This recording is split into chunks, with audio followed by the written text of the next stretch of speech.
Good afternoon, everybody. This is Bob Iacchino along with Mike Arnold from Path Trading Partners. Weekend update Path Chat covering the Forex market. It is Sunday, March 26th. Let me go over the week in preview for the economic calendar. It's a lighter economic data week, although we do have some things that will carry a decent amount of weight. On Sunday at 6:50 Chicago time, so 6:50 Central, 7:50 Eastern time, we've got the Bank of Japan's summary of opinions from the March 15th and 16th meeting. So essentially it is like the FOMC meeting notes for Japan. Obviously no expectations for that because it's just minutes. It's not an actual piece of numerical data. At 3 a.m. on Monday, we've got German IFO business climate. We've got German IFO expectations, and we've got German IFO current assessment. So those are all expected to come out slightly higher, except for the current assessment, than the previous month.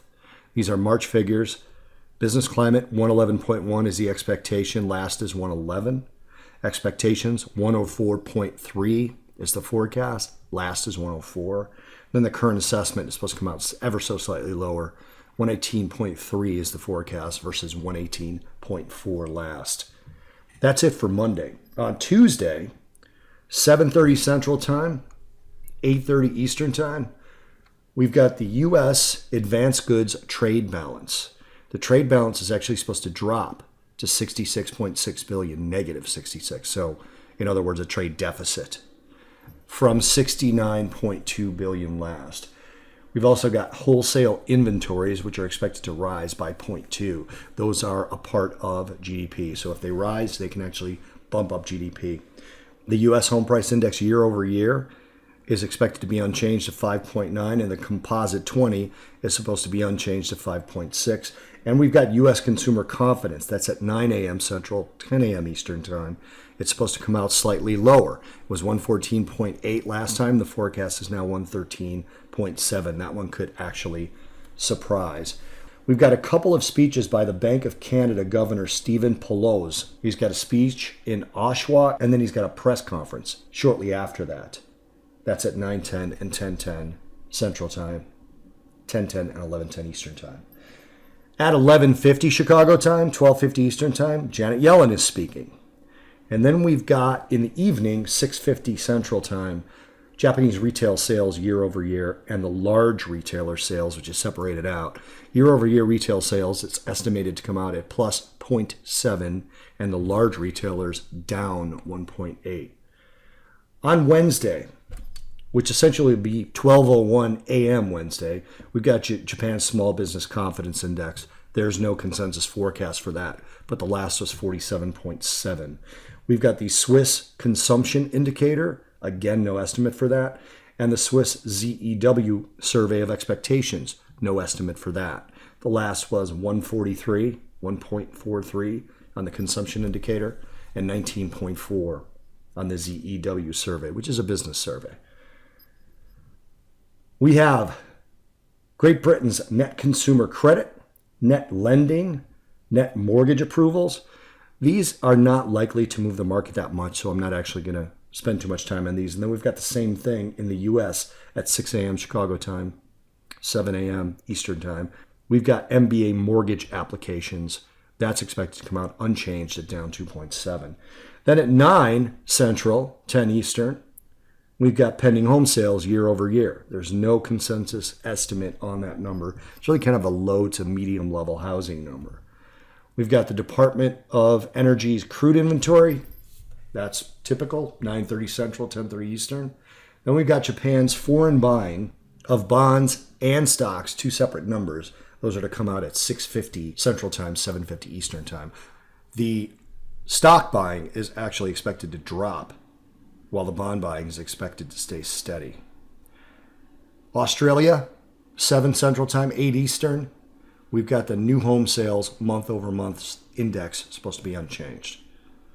Thursday, German Consumer Price Index, year over year, expected to come out at 1.8 versus a last of 2.2. The month over month is supposed to be 0.4 versus a last of 0.6.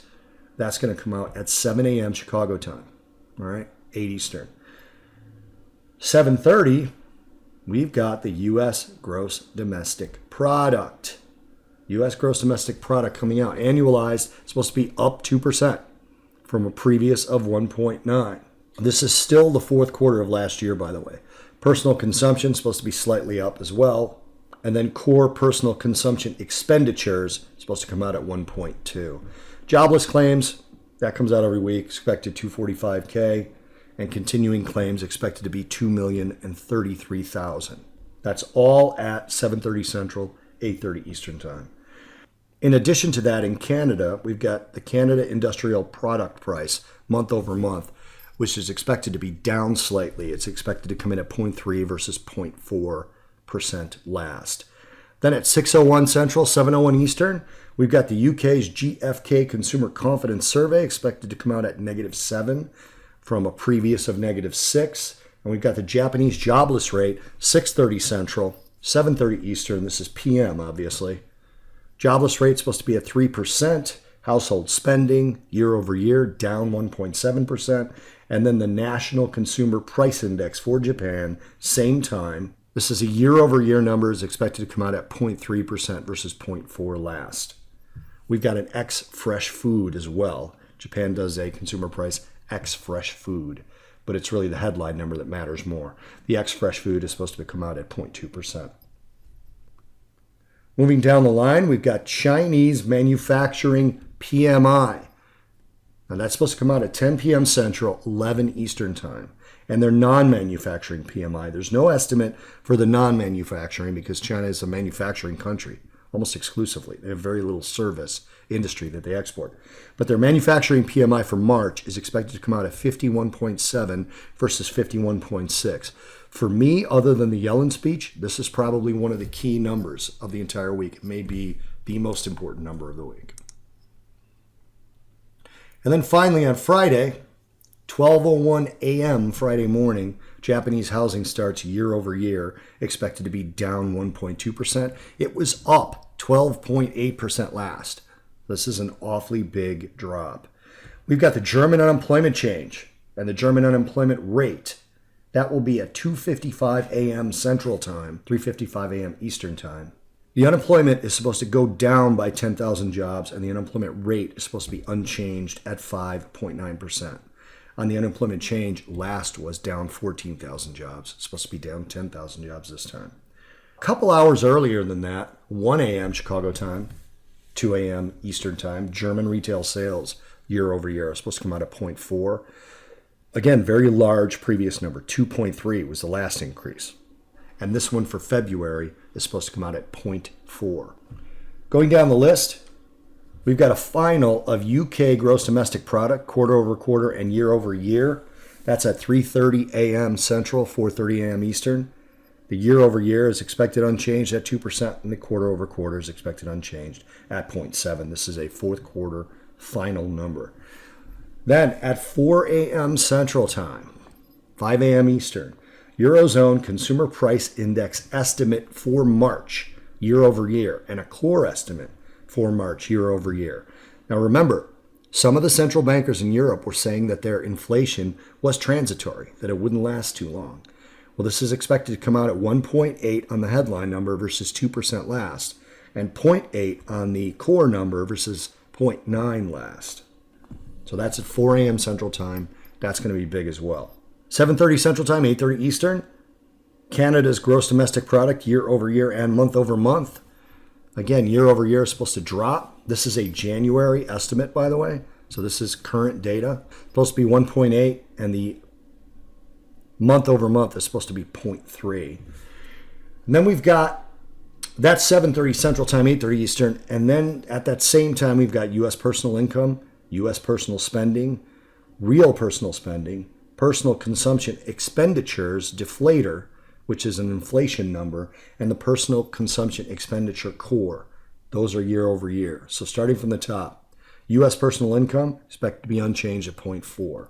U.S. personal spending expected to be unchanged at 0.2% increase.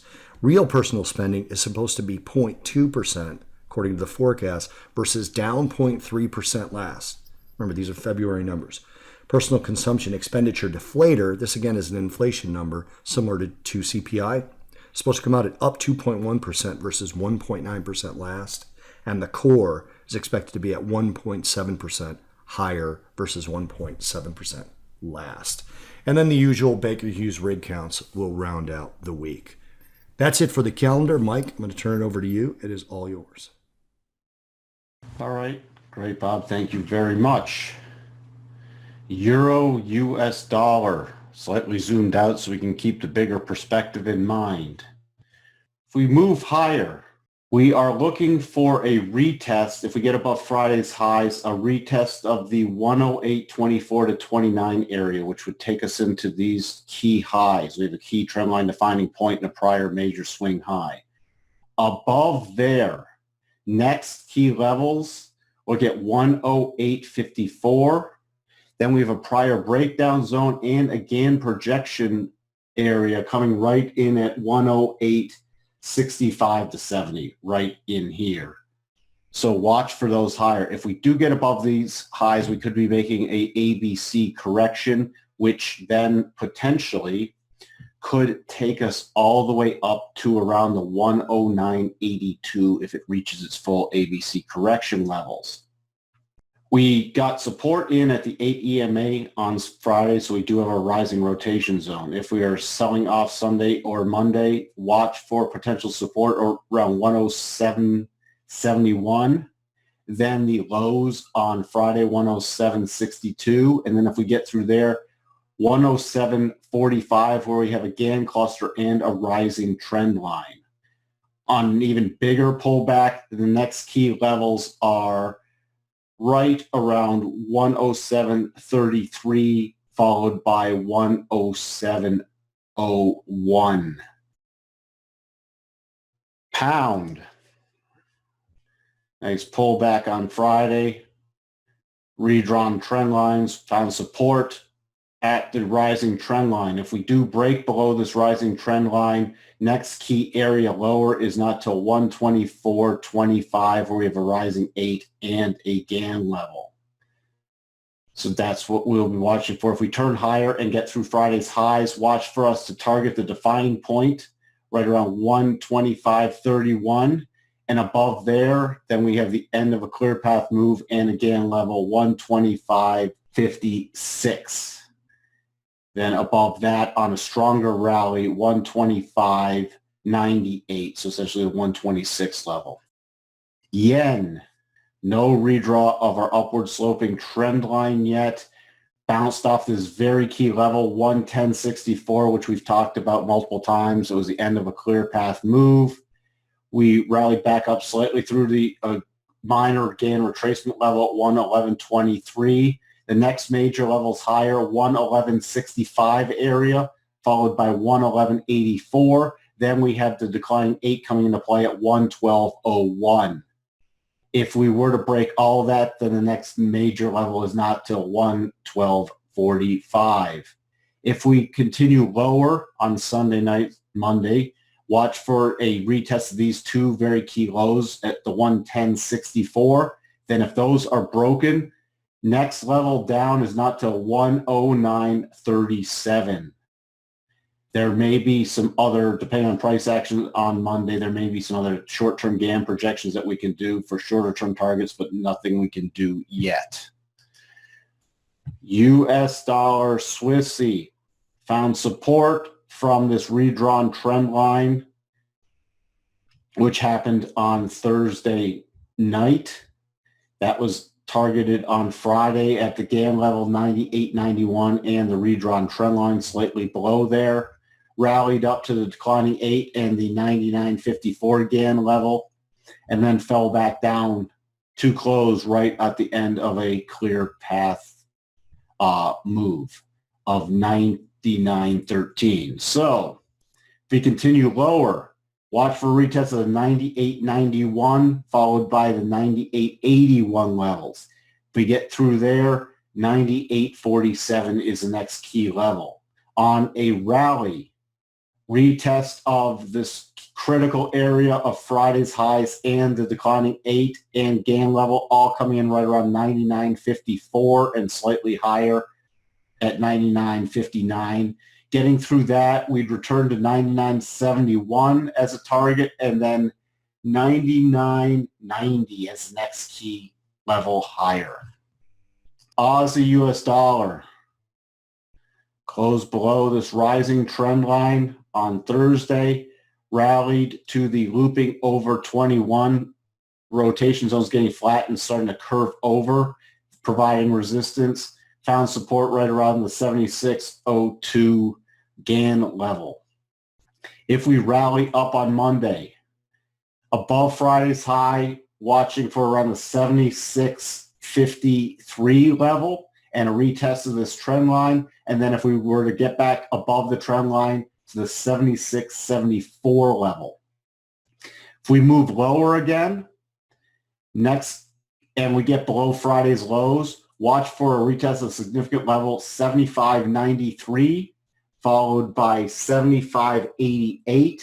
And then we could, if those are broken, move all the way potentially down to a prior minor breakout zone at 75.65. CAD, in this little congestion since this big reversal day. Friday moved up a bit.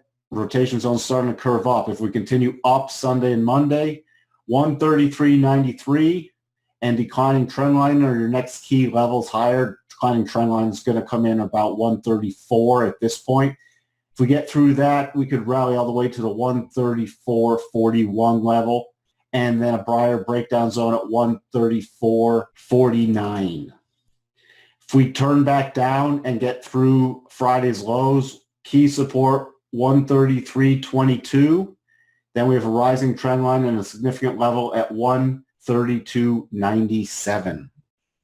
Finally, Mexican peso. We continued sharply lower on Friday, moving down towards our next major target level at 18.6434. Nothing's changed there. If we do get through that level, the next level's down. Next major one we can pinpoint right now is about 18.5447. If we rally Sunday and Monday, watch for a retest of the 18.9326 level, followed by Friday's highs, which come in at 18.9731, followed by key significant level and declining 8, which come in around 19.0277. That's all we have for you. Back to you, Bob. Thank you, Michael. We're likely to start off the week with more talk about the failed Republican American Health Care Act. Again, it's being called failed. It wasn't voted on. That's a political failure. That is going to have less and less of an effect on the market, in my opinion. So it's probably going to start to go away, and you could actually see the focus turn to tax cuts, which would probably be positive the dollar, but we'll see. We'll see what the charts tell us. Cheers, everyone. Thanks for watching. Hit like and subscribe if you like what we're doing. And there's a new Money Path podcast out. We would appreciate it if you guys would take a listen to that as well. Cheers, everyone.